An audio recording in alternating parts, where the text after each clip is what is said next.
Hello everyone, welcome back to Biologics. This is the first lecture of cell cycle and cell division. Cell the unit of life के हमने सारे lectures complete कर लिए हैं. हमने cell और cell के ऑर्गेनल्स के बारे में सारी चीजें इन डेप्थ नॉलेज के साथ पढ़ ली है और हमें इस चैप्टर में कोई भी प्रॉब्लम नहीं होगी. अब ये चैप्टर लेने का मतलब सिर्फ इतना सा है भाई कि ये चैप्टर उससे काफी मिलता जुलता है, जिसकी वजह से आपको इस चैप्टर को समझने में बिल्कुल भी परेशानी नहीं होगी अगर आपने पीछे के लेक्चर्स, पीछे के चैप्टर्स के सारे लेक्चर्स देख रखे हैं. तो अब बढ़ते हैं इस चैप्टर के ऊपर. देखिए, एनसीईआरटी में 11th स्टैंडर्ड में ये chapter is the smallest chapter.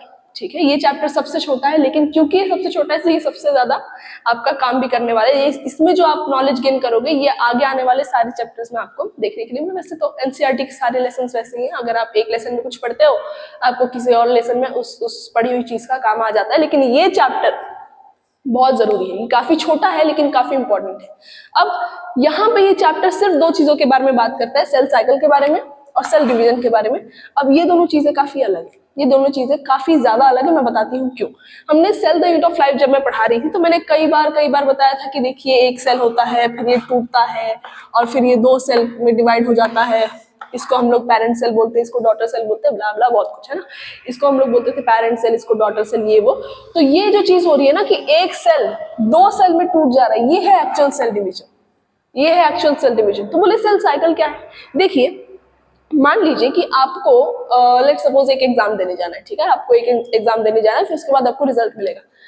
मैं अगर बोलूं कि अरे यार उठो, कल एग्जाम है और कल तुम आज पढ़ो और कल जाके एग्जाम दे दो, हो पाएगा क्या? बिल्कुल भी नहीं हो पाएगा. अगर किसी बंदे ने पहले ही पढ़ के रखा है फिर तो हो ही जाएगा, लेकिन जनरली ऐसा लोग मतलब पॉसिबल ही नहीं है, फिजिकली पॉसिबल नहीं है. एक इंसान को डेट दी जाती है, हाँ भाई इस डेट पे आपका एग्जाम है और उस डेट पे आके जाके आप एग्जाम दीजिएगा, राइट. वैसे ही हमारे साइकिल, हमारी जो सेल है उसको अगर मैं एकदम से बोलूं कि भाई डिवाइड कर जा, एकदम से डिवाइड नहीं करता हूँ. बोलते हैं भाई ऐसे कैसे डिवाइड कर जाओ, थोड़ा प्रिपरेशन तो करने दो, कुछ प्रिपरेशन तो करने दो भाई. तो जो प्रिपरेशन है ना वो है हमारी सेल साइकिल. आई बात समझ. अगर मैं बोलूं कि कल एग्जाम में जाओ तुम दे दो, नहीं दोगे है ना, बोलोगे कि मुझे प्रिपरेशन करने दो, मुझे पढ़ने दो. तो वो जो पढ़ने का जो पीरियड है ना वो है आपकी प्रिपरेशन, यानी वो है एक सेल की लाइफ में सेल साइकिल. एनसीईआरटी क्या बोलती है? It is the sequence of event in which following things occurs. पहली,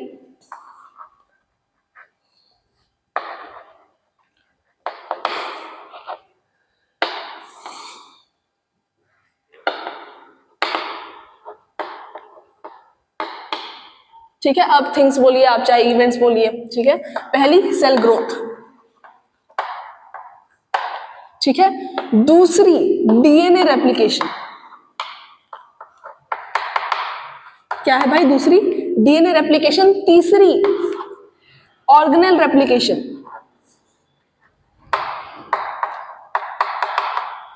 क्या है भाई? तीसरी ऑर्गेनेल रेप्लिकेशन. और आखिरी फिर आपका कहीं जाके आएगा सेल डिवीजन.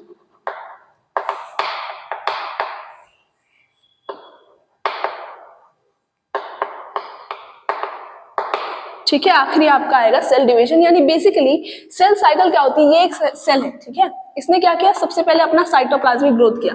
साइटोप्लाज्म क्या है हमको बहुत अच्छे से पता है. साइटोप्लाज्मिक ग्रोथ करने के बाद इसके अंदर एक ही जीनोम था. ठीक है, तो इसने क्या किया? अपना जेनोमिक रेप्लिकेशन किया. इसने दो जीनोम बना लिए. ठीक है, दो जीनोम बनाने के, ये तो मैंने यहाँ पे बना दिया लेकिन कोई बात नहीं, इसको अपन थोड़ा सा एडजस्ट कर लेंगे. देखिए आराम से देखिए मेरे भाई. ये आपका डीएनए रेप्लिकेशन हो गया. उसके बाद क्या बोला हमने? Organelle replication. यानी अगर एक माइटोकॉन्ड्रिया है तो कितने हो जाएंगे? दो हो जाएंगे. एक अगर क्लोरोप्लास्ट है तो कितने हो जाएंगे? दो हो जाएंगे. राइबोसोम का जितना भी नंबर होगा वो क्या हो जाएगा? डबल हो जाएगा. फिर ये क्या कर जाएंगे? दो सेल में क्या कर जाएंगे मेरे भाई? डिवाइड कर जाएंगे. समझे? और फिर ये जो एक सेल है ये अगेन क्या करेगा? साइटोप्लाज्मिक ग्रोथ, फिर डीएनए रेप्लिकेशन, फिर ऑर्गेनेल रेप्लिकेशन, फिर डिवाइड करेगा, फिर जो सेल बनेगा वो फिर से सेल साइकिल में आ जाएगा. अरे ये बात समझ. अब यहाँ देखिए, यहाँ पे ना मैंने एक सेल काफी छोटा बनाया, नेक्स्ट वाले स्टेप में सेल को जरा सा बड़ा बनाया है, उसके अगले स्टेप में सेल को जरा सा और बड़ा बनाया, फिर नेक्स्ट स्टेप में और बड़ा बनाया, फिर क्योंकि डिवीजन हो गया तो सेल तो छोटा हो जाता है. यहाँ पे मैंने साइटोप्लाज्मिक ग्रोथ को कंटिन्यूअस रखा है. क्या? ध्यान से सुनिए, ये आपका साइटोप्लाज्म है, मैं आपको समझाने के लिए जरा अच्छी डायग्राम बनाती हूँ, ठीक है मेरे भाई। ये है आपकी, मान लीजिए यहाँ पर देखिए, ये जो पहला सेल था, दूसरे स्टेप में जो सेल है उसके कंपेयर में छोटा है, राइट। इसके बाद ये जो तीसरे स्टेप में जो सेल है इसके कंपेयर में आपके दूसरे स्टेप वाला सेल छोटा है, बिल्कुल छोटा है। चौथा वाला जो आपका स्टेप है उसमें जो सेल है उसके कंपैरिजन में तीसरे स्टेप वाला सेल आपका जरा छोटा है, राइट। यानी कि यहां से यहां तक कंटिन्यूअसली आपका साइटोप्लाज्म ग्रो हो रहा है, सही बात है। इसके आगे अगर कोई और स्टेप होता तो और ग्रो होता, लेकिन इसके आगे डायरेक्ट कौन सा स्टेप आ रहा है, सेल डिवीजन का, सेल डिवीजन का। इसलिए आपका साइटोप्लाज्म क्या हो गया, दो सेल में डिवाइड हो गया, जिसकी वजह से साइटोप्लाज्म जरा सा सेल में कम हो गया। आई बात समझ। तो यहाँ एक चीज आप याद रखना कि यहाँ साइटोप्लाज्म जो है इसकी ग्रोथ जो है ये कंटिन्यूअस होती है।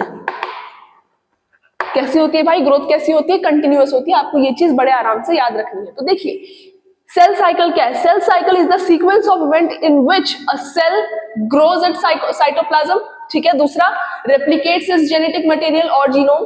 तीसरा, रेप्लिकेट्स इट्स ऑर्गेनल। एंड चौथा, then ends up with cell division. अब एक और चीज आपको बताना चाहती हूँ कि ये जो सेल डिवीजन है ना, ये है a phase of cell cycle, ठीक है। सेल साइकिल का एक फेज है ये, पूरा सेल साइकिल सेल डिवीजन नहीं है। क्या बोल रही हूँ, ये अभी समझ में नहीं आएगा तो कोई बात नहीं, इसको लिखिए, फिर मैं नेक्स्ट स्लाइड में आपको बताती हूँ कि मैं क्या बोलना चाहती हूँ, ठीक है। चलिए, आई होप आपको लास्ट स्लाइड समझ में आई होगी। बढ़ते हैं नेक्स्ट स्लाइड के ऊपर, जिसमें सबसे पहले मैं आपको कुछ 3 चीजें बताना चाहती हूँ। पहली चीज कि अगर मैं ह्यूमन सेल की बात करूं तो उसको एक सेल से 2 सेल बनने में लगता है 24 आवर्स।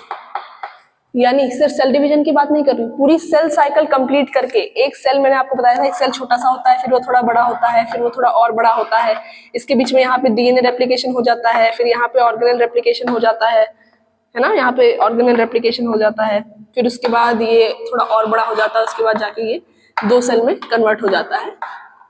तो यहां से यहां तक पहुंचने तक एक सेल को, अगर मैं एक ह्यूमन सेल की बात करूं तो मैं बोलूं कि मेरा ना यहाँ पे कट लग गया है, ठीक है, मेरे यहाँ पे कट लग गया है, मैं क्रिकेट खेल रही थी और गिर गई, और गिरने के बाद मेरा यहाँ पे बहुत ज्यादा सेल का डैमेज हो गया, मेरे यहाँ के सेल्स मर चुके हैं। तो यहाँ पे ऑब्वियसली दूसरा सेल आएगा। ऐसा नहीं होता ना कि अगर एक बार आपको चोट लग गया तो आप जिंदगी भर उसी चोट के साथ रहो, है ना, ऐसा कुछ होता नहीं है। क्या होता है कि अगर गलती से आपको कहीं भी चोट लग गया बॉडी में, तो आपके बॉडी के सेल्स बोलते हैं अरे भाई डैमेज को रिपेयर करने की बारी आ गई है, आप क्या कीजिए, सेल डिवीजन परफॉर्म कीजिए, और क्या करेंगे, यहाँ जहां भी चोट लगी है हमारे इंसान को, हमारे ह्यूमन को, उसको क्या कर दीजिए, रिपेयर कर दीजिए। तो आपके यहाँ के सेल्स को, यहाँ अगर मुझे चोट लगी है तो यहाँ के एक सेल को 1 से 2 होने में पूरे 1 दिन का टाइम लग जाएगा।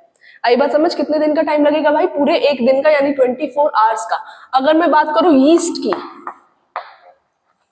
जो एक यूनिसेल्युलर ऑर्गेनिज्म है, इसको 1 से 2 सेल होने में लगता है 90 मिनट्स का टाइम। देखिए दोस्त, जो चीज जितनी छोटी होती जाएगी उसका लाइफ टाइम उतना कम होता जाएगा, जिसकी वजह से उनके सेल्स पे ये प्रेशर बना रहेगा कि देखिए एक तो जिंदगी कम है, ऊपर से इस इंसान को फटाफट हमको क्या करना पड़ेगा, सेल का रेप्लिकेशन करना पड़ेगा। एक आगे जाते जाते आपको समझ में आ जाएगा मैं क्या बोल रही हूँ, ठीक है। उसके बाद एक और चीज जो एनसीईआरटी के जरा सा बाहर है लेकिन हमेशा आएगी आपको हर चैप्टर में आगे आने वाले, उसका नाम है इकोलाई, यानी इसेर्शिया कोलाई। इसेर्शिया कोलाई जो है उसके एक सेल को 1 से 2 होने में लगता है सिर्फ और सिर्फ 20 मिनट का टाइम, सिर्फ और सिर्फ 20 मिनट का टाइम। आई बात समझ। देखिए अब आपको ये चीज समझ गई कि सेल साइकिल क्या होता है, सेल साइकिल में कितने इवेंट्स होते हैं, आपको समझ गया। सेल साइकिल में जो सेल डिवीजन है ये एक फेज है ना, सेल डिवीजन पूरी सेल साइकिल नहीं बल्कि एक फेज है सेल साइकिल में। आपको इतनी बात अगर समझ में आ गई है तो हम बढ़ते हैं, एक मैं चार्ट बनाऊंगी, चार्ट में मैं आपको बताऊंगी कि सेल साइकिल में कितने फेजेस होते हैं, ठीक है, ये लिख लीजिए। चलिए, आपको आई होप लास्ट स्लाइड समझ में आई होगी। सेल साइकिल में मैं जैसे आपको बताई थी कि 2 फेज होते हैं, कौन से होते हैं मैं आपको फटाफट बता देती हूँ। पहला होता है आपका इंटरफेज और दूसरा होता है आपका एम फेज। एम फेज जिसको ही आप माइटोटिक फेज भी बोल सकते हो। इंटरफेज जो होता है ये 95% ऑफ सेल साइकिल ऑक्यूपाई करता है और ये बंदे को सिर्फ मिलता है 5%, ठीक है। और मैं जैसे बोल रही थी कि सेल डिवीजन एक फेज है हमारे पूरे सेल साइकिल में, तो सेल डिवीजन सिर्फ एम फेज में होता है, बाकी इंटरफेज में हमारे जो सेल है वो growth and DNA replication, organelle replication का काम कर रहा होता है। मैं आपको बताती हूँ क्या बोल रही हूँ। ये मैंने बना लिया एक सर्कल, ठीक है, सर्कल, यार जीवन में सर्कल बन जाए तो काम हो जाए मेरा। ठीक है ठीक है ठीक है ठीक है, चलने लायक सर्कल बन गया है दोस्तों। अब ना इस सर्कल में मैं बनाने वाली हूं कुछ फेजेस, बड़े आराम से देखिएगा। ये है मेरे सर्कल का सेंटर,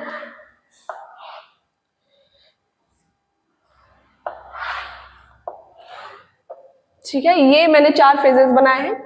आपने बोला कि सेल साइकिल में सिर्फ 2 फेजेस होते थे, 4 फेज क्यों, बताती हूँ, बड़े आराम से सुनिएगा।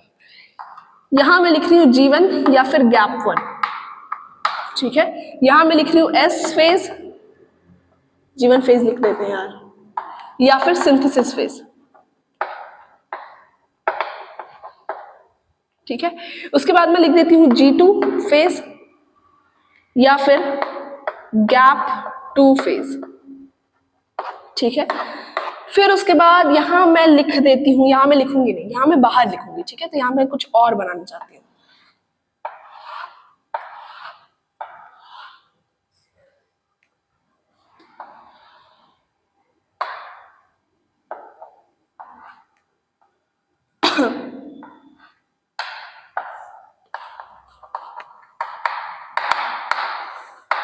जो भी चीजें मैं लिख रही हूँ हर चीज का आपको मतलब बताऊंगी, टेंशन लेने की कोई जरूरत नहीं है। यहां लिखेंगे प्रोफेज, फिर लिखेंगे मेटाफेज, फिर लिखेंगे एनाफेज, फिर लिखेंगे टीलोफेज, ठीक है। यहां मैं लिखूंगी कैरियोकाइनेसिस,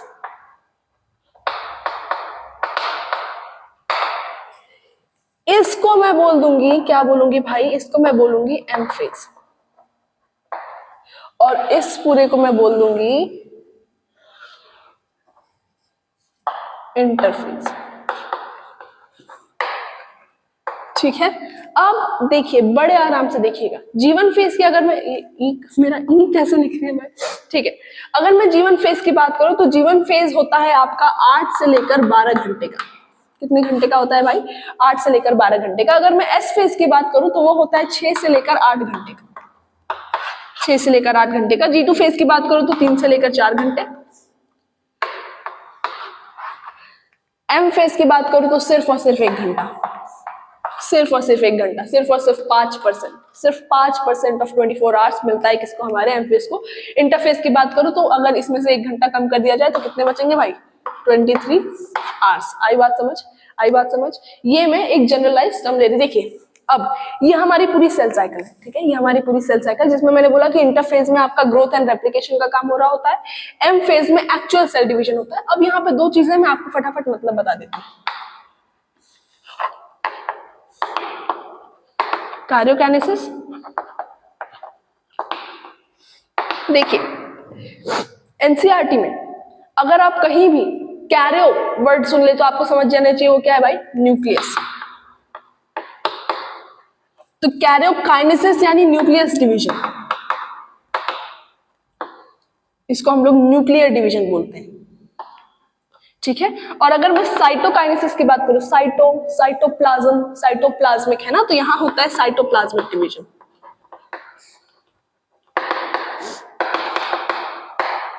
क्या बोल रही हूं, फटाफट बताती हूँ। मान लीजिए कि एक सेल था जिसने पहले इंटरफेस किया, अब ये क्या हो चुका है, बड़ा हो चुका है, ठीक है। अब क्या है कि इसके पास जो सेल, पहले इसके अंदर का जो न्यूक्लियस है, मैं आपको बड़ा ही रफ डायग्राम बना रही हूँ। ये डायग्राम आगे जाके आपको और क्लियर होता जाएगा कि मैं क्यों ऐसे डायग्राम बना रही हूँ समझाने के लिए, इसलिए साथ में बने रहिएगा। यहां मान लीजिए एक न्यूक्लियस था, ठीक है, जिसके अंदर आपके 2 चले गए थे, आपके क्या, डीएनए। अब न्यूक्लियस ऐसा होता नहीं, लेकिन वो ऐसा समझाने के लिए बनाना पड़ेगा, है ना। यहाँ पे न्यूक्लियर पोर होती है, डबल मेम्ब्रेनस होता है न्यूक्लियस, आपको याद होना चाहिए। अब सबसे पहले क्या होगा ना कि साइटोप्लाज्मिक डिवीजन होने से पहले आपका न्यूक्लियर डिवीजन होगा, यानी न्यूक्लियस अपने अपने जेनेटिक मटेरियल को लेके अलग हो जाएगा। उसके बाद होगा आपका एक्चुअल क्या, सेल डिवीजन, जहां पे एक सेल के पास एक न्यूक्लियस, एक सेल के पास एक न्यूक्लियस। आई बात समझ आपको, पक्का इतनी बात समझ में आई। तो यहाँ यानी कि अगर मैं इस पूरे को सेल डिवीजन बोल रही हूँ तो सेल डिवीजन में भी 2 चीजें आती हैं, क्या, पहले कार्योकाइनेसिस यानी कि न्यूक्लियर डिवीजन, दूसरा साइटोकाइनेसिस यानी कि साइटोप्लाज्मिक डिवीजन यानी कि सेल डिवीजन। आई होप आपको इतनी बात समझ में आई होगी। अब गैप 1 फेज में बहुत गैप 1 फेज जो है वो 8 से 12 घंटे का होता है। इसमें क्या क्या होता है ये तो मैं बताऊंगी आगे, इसके इन सब के बारे में इन डेप्थ नॉलेज हमको पढ़नी है। लेकिन एस फेज के लिए यहाँ पे मैं कुछ बहुत अच्छी चीज बताना चाहती हूँ। एस देखिए, सिंथेसिस, सिंथेसिस यानी कोई चीज बनाना। अब मैंने आपको बोला था कि अगर दो घर जो है, हटाइए घर वर हटाइए, सेल की बात करते हैं। दो सेल जो है, दो सेल में अगर एक में माइटोकॉन्ड्रिया ज्यादा, एक में माइटोकॉन्ड्रिया जरा कम, एक में क्लोरोप्लास्ट जरा ज्यादा, एक में क्लोरोप्लास्ट जरा कम, एक में राइबोसोम जरा ज्यादा, एक में राइबोसोम जरा कम हो गया, तो वो दोनों सेल ज्यादा मतलब ज्यादा अफेक्ट नहीं करते हैं, है ना, ये चीजें ज्यादा अफेक्ट नहीं करते। लेकिन जस्ट इमेजिन कि एक क्रोमोसोम इसमें ज्यादा हो गया है और एक क्रोमोसोम इसमें कम हो गया है, फिर तो हड़कंप बच जाएगा, है ना। यानी कि हर चीज में कॉम्प्रोमाइज कर सकता है एक सेल, लेकिन अपने जेनेटिक मटेरियल में, अपने डीएनए में बिल्कुल भी कॉम्प्रोमाइज नहीं कर सकता है। तो यहाँ पे सिंथेसिस फेज होता है, जहां पे सबसे बड़ा इवेंट हो रहा होता है। क्या क्या हो रहा होता है भाई? DNA replication. आई होप आपको इतनी बात समझ में आई होगी। डीएनए रेप्लिकेशन को ही डीएनए सिंथेसिस या फिर डीएनए डुप्लीकेशन भी बोला जाता है। आई होप आपको इतनी बात समझ में आई होगी। इसको लिखिए, फिर आगे बढ़ते हैं। चलिए, आई होप आपको लास्ट स्लाइड समझ में आई होगी। बढ़ते हैं नेक्स्ट स्लाइड के ऊपर, जिसमें हम लोग पढ़ने वाले हैं difference between M phase and interphase. कोई आया है क्या? आई डोंट नो, कोई आया भी होगा तो देख लेंगे, क्या ही कर लेगा कोई। ठीक है, चलिए हम ज्यादा इधर उधर नहीं जाते हैं। आज तबियत जरा बहुत ज्यादा ही बढ़िया है, जिसकी वजह से पढ़ाने में अलग ही मजा आ रहा है भाई। चलिए, अब हम बात करते हैं एम फेज और इंटरफेस के बीच में डिवीजन के बारे में, जिसमें हम लोग पहले अगर एम फेज की बात करें तो एम फेज जो है उसको हम लोग बोल सकते हैं ऐसा फेज जिसमें एक्चुअल सेल डिवीजन होता है, यानी कि a phase in which actual cell division takes place. यानी भाई एम फेज जो है, एम फेज सेल साइकिल का वो फेज है जिसमें एक्चुअल सेल का डिवीजन हो रहा होता है। एक सेल से दो सेल बन रहे होते हैं, कोई तो है। ठीक है, चलिए। अच्छा, शायद बाहर है। Okay fine, over thinking guys. ठीक है, इंटरफेस की अगर हम बात करें तो इंटरफेस जो है, इंटरफेस में भाई साहब आप इंटरफेस को बोल सकते हैं कि रेस्टिंग फेज है। इसमें सेल क्या कर रहा होता है?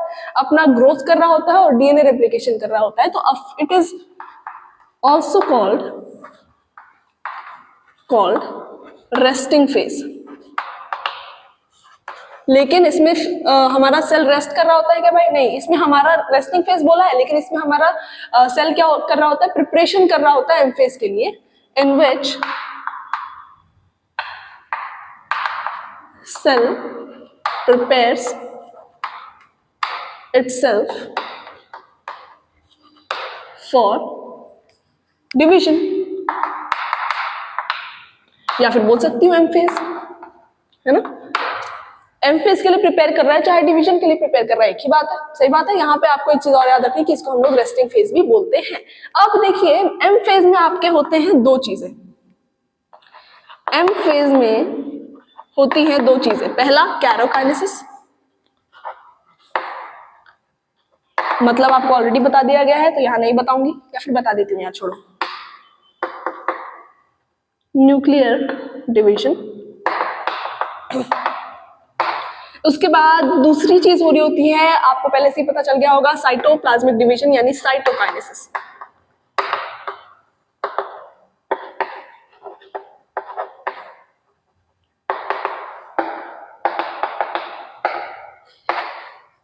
ठीक है, यहाँ दो चीजें हो रही थी, तो ये भाई भी पीछे नहीं रहती, ये बोलते हैं हाँ भाई हमारे इसमें भी दो चीजें हो रही है, बताते हैं क्या।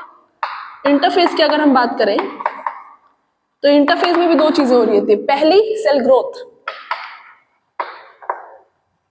सेल ग्रोथ में भी कौन सी ग्रोथ? साइटोप्लाज्मिक ग्रोथ, जो कैसी है? कंटिन्यूअस है। तो यहां लिख लेते हैं,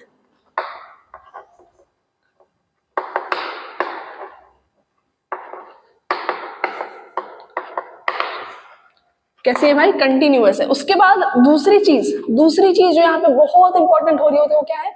डीएनए रेप्लिकेशन, या फिर डीएनए डुप्लीकेशन, या फिर डीएनए सिंथेसिस।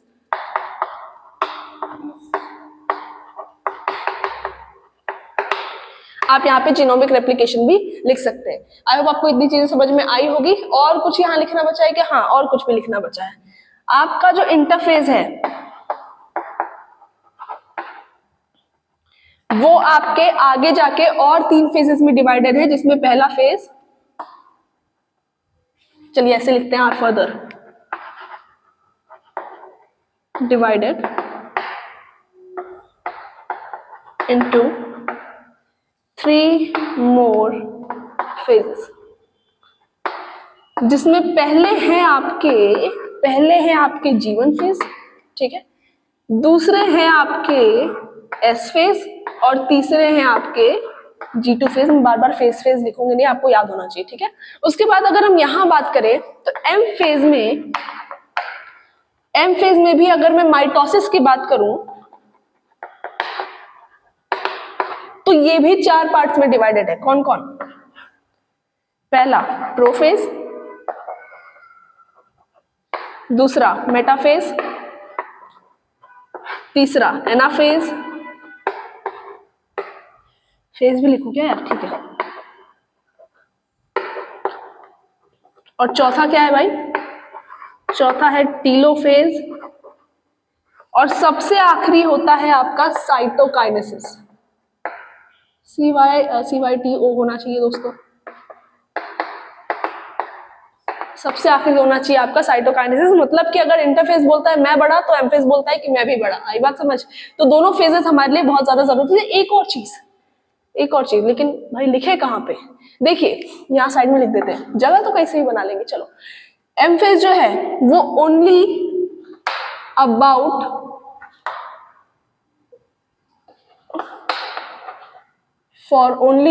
एन आवर, ठीक है। ये सिर्फ और सिर्फ 1 घंटे के लिए और 1 घंटे के नजदीक वाले टाइम के लिए होता है। ये जो इंटरफेस है it is for more than 95% of cell cycle,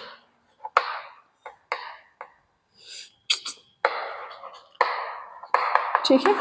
95% of time, 95% of time of cell cycle, यानी कि अगर मैं सेल की बात करूं तो हमारा human cell on an average 24 hours का टाइम लेता है डिवाइड करने के लिए, जिसमें 1 घंटे के लिए हमारा एमफेज आता है और मोर देन 95 आवर्स के लिए कौन आता है? हमारा इंटरफेज आता है। आई होप आपको इतनी बातें समझ में आई होगी। इसको लिख लीजिए, बढ़ते हैं नेक्स्ट चैप्टर में, नेक्स्ट टॉपिक में। आज तो पूरा चैप्टर ही कंप्लीट कर देंगे। चलिए ठीक है, बढ़ते हैं नेक्स्ट स्लाइड के ऊपर, जिसमें हम लोग पढ़ने वाले सबसे पहला टॉपिक जिसका नाम है जीवन फेज। क्या नाम है भाई? जीवन फेज। जीवन फेज में पहले मैं आपको बता देती हूँ कि इसमें डायग्राम से मैं आपको समझाऊंगी, ठीक है। मान लीजिए कि ये एक डायग्राम है जिसमें ये एक न्यूक्लियस है मेरा, और न्यूक्लियस के अंदर मेरा जेनेटिक मटेरियल है। ये जेनेटिक मटेरियल, ये सारे साइटोप्लाज्म, क्या है भाई? ये सारा साइटोप्लाज्म है। साइटोप्लाज्म के अंदर काफी सारे ऑर्गेनेल भी होंगे जो मैं यहाँ पे बना नहीं रही हूँ, ठीक है, क्योंकि मेरा मेन मकसद है आपको समझाना और याद रखवाना। ये जीवन फेज जब कर लेगा तो जीवन फेज में के बाद इसका साइटोप्लाज्मिक ग्रोथ हो जाएगा, लेकिन इसका डीएनए रेप्लिकेशन नहीं होगा। तो यहाँ पे आपको मेनली 2 चीज याद रखनी है। पहली चीज क्या? कि सेल इज मेटाबॉलिकली एक्टिव, यानी मेटाबॉलिकली एक्टिव यानी सेल, जैसे हमारी बॉडी के अंदर भी मेटाबॉलिज्म होता है ना, मेटाबॉलिज्म होने के बाद हमको एनर्जी वगैरह मिलती है। तो जो भी चीजें सेल के लिए जरूरी है, जो भी रिएक्शन सेल के लिए जरूरी है, वो सारी इस फेज में हो रही होती है। देखिए एक चीज याद रखिए, मेटाबॉलिज्म जो है ये तभी एक सेल में होगा जब कोई सेल क्या है? अलाइव है। अगर कोई सेल डेड हो गया, अगर कोई सेल मर चुका है, तो उसके अंदर मेटाबॉलिक रिएक्शंस नहीं होगी। आई बात समझ? तो अगर ये सेल जो है, अगर ये जीवन फेज में है, तो क्या ये मरा हुआ है? नहीं, बिल्कुल जिंदा है। तो जिंदा है इसलिए इसके अंदर मेटाबॉलिक रिएक्शन सारी होंगी, और ये सेल क्या माना जाएगा? मेटाबॉलिकली एक्टिव माना जाएगा। कहने का मतलब सिर्फ ये है कि अगर कोई सेल जिंदा है उसमें आप ये बिल्कुल आंख बंद करके लिख सकते हैं, ठीक है। उसके बाद दूसरी चीज, यहाँ पे डीएनए रेप्लिकेशन नहीं होता। डीएनए रेप्लिकेशन नहीं होता। वो किसमें होता है भाई? एस फेज में होता है, सिंथेसिस फेज, नाम ही इसलिए रखा गया है, ठीक है। उसके बाद तीसरी चीज जो यहाँ पे होती है वो होती है साइटोप्लाज्मिक ग्रोथ, ठीक है, कंटिन्यूअस। यानी यहाँ होती है, सही बात है, लेकिन ऐसा नहीं है कि एस फेज में जाएगा तो साइटोप्लाज्मिक ग्रोथ नहीं होगी, वहां भी होगी। G2 में जाएगा तो साइटोप्लाज्मिक ग्रोथ नहीं होगी, वहां भी होगी। और उसके बाद फिर तो सेल डिवीजन हो जाएगा। उसके बाद यहाँ देखिए, ये मैंने क्यों बनवाया आपको, यहाँ मैंने एक छोटा सेल बनाया है, ठीक है, छोटे सेल बनाया, लेकिन जीवन फेज के बाद ये सेल बड़ा बना दिया, यानी कि ये चीज आपको याद रहेगी। सही बात है, यानी साइटोप्लाज्मिक ग्रोथ हो गया। दूसरी चीज, कोई तो लड़ रहा है, और अगर कल मैंने वीडियो नहीं बनाया तो तुम जानते हो क्यों, ठीक है। यहाँ पे मैंने न्यूक्लियस का जितना साइज रखा है उतना ही साइज यहाँ पे रखा है न्यूक्लियस का, साथ ही साथ मैंने डीएनए का भी रेप्लिकेशन नहीं करा है। डीएनए यहाँ पे अगर एक है तो यहाँ पे भी एक ही स्टैंड ऑफ डीएनए बनाया है मैंने, इसलिए ये भी आपको याद हो जाएगा कि यहाँ पे डीएनए रेप्लिकेशन नहीं होता, ये वाली। तो ये चीज तो मैंने आपको याद करा ही दी। अब आई होप आपको यहाँ तक का टॉपिक समझ में आया होगा। कल से हम लोग एस फेज के बारे में पढ़ेंगे, और ये चैप्टर काफी अच्छा है, काफी छोटा है, ये चैप्टर समझने के लिए काफी इजी है, याद रखने के लिए काफी इजी है, इसलिए इस चैप्टर में आपको बिल्कुल भी डरने की जरूरत नहीं है। हम लोग बड़े अच्छे से, बड़े आराम से, बड़े प्यार से सारा चैप्टर कंप्लीट करेंगे। लेक्चर्स में कंटिन्यूसली डालने की बहुत कोशिश करूंगी, और अब तो डाल भी पाऊंगी क्योंकि I am totally fine now. और आई होप आपको आज का टॉपिक समझ में आया होगा। Thank you so much for being with me. See you in the next lecture, which is lecture 2 of cell cycle and cell division.